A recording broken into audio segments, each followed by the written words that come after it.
guys, welcome back to my channel. My name's Monica. Today I'm bringing you the second installment in our 13 Days of Halloween series with a vampire look. So we're going to start by making the prosthetic for this look. We're mixing liquid latex with regular old flour.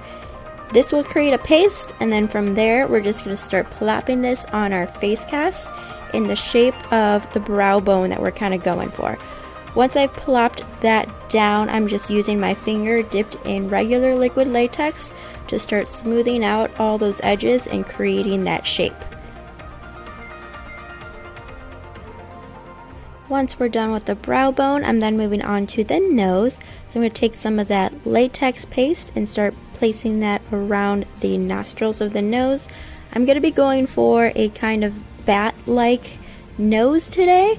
That little cute aesthetic, since we are a vampire after all. So I'm just using this sculpting tool for a little bit more precision to really get that shape I'm going for with the nose. Once your prosthetic is totally dry, go ahead and peel it off your face cast.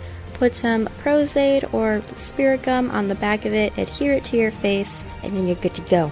I'm going to be using a color correcting palette, specifically the peach shade in this palette, and starting to pat that into the prosthetic to give it those undertones I need to match my skin a little bit better. And then once I've done that, I'm going to go ahead and just use a full coverage foundation on my face as well as on the prosthetic.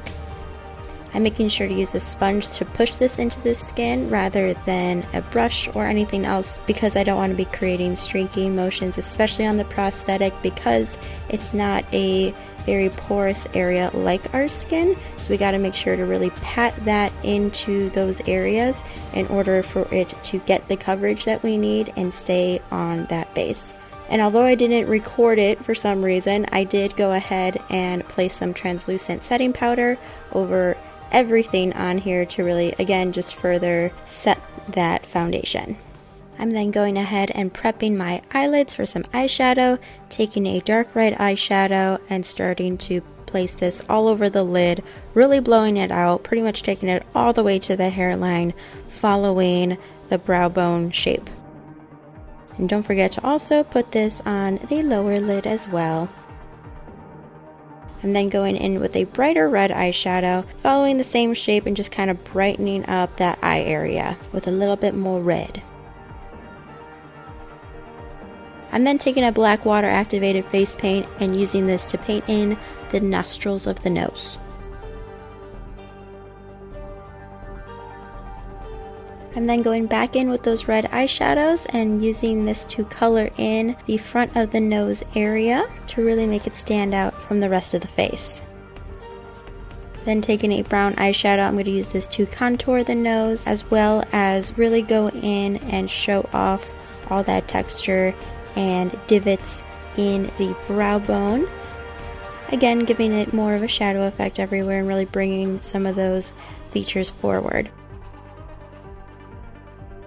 I'm making sure to continue this kind of effect onto my actual forehead, so that way it kind of just seamlessly blends into that whole area and you don't really see the edge of the prosthetic anymore. I'm then using a black eye pencil on my waterline and then going in with a dark brown contour shade to contour my cheekbones and really make it look pretty dramatic and dark. We really want to have a lot of contrast in that area. Once you're done with that, go ahead and throw on some mascara real quick, and then we're going to be placing some false lashes on the top and a dramatic single lash in the center of the lower lid.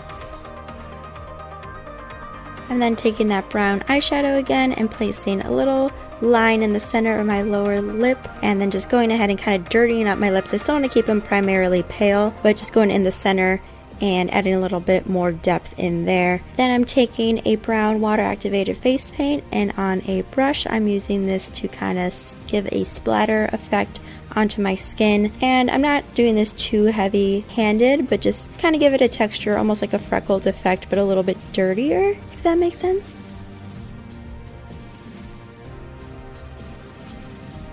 And now for the fun part, the fangs. Popping in these fangs to really just complete the look, and then of course grabbing some trusty fake blood and creating a dripping effect that seems to be coming out of my mouth dripping down my chin, and then once I kind of like how that all looks, then I'm going in and again taking that brush, doing another splatter effect, just mostly around the mouth. And that's it, you guys. You are now a bat-nosed vampire. Thank you so much for watching. I hope you enjoyed this look. If you're not already, please subscribe and follow me on here to continue on the journey of our 13 days of Halloween. We still have so much more left. If you would also like to see more photos and content from me, also check out my Instagram account at Lady Paradox. Say hello, and thank you guys again so much for watching. I'll catch you in the next video. Mwah.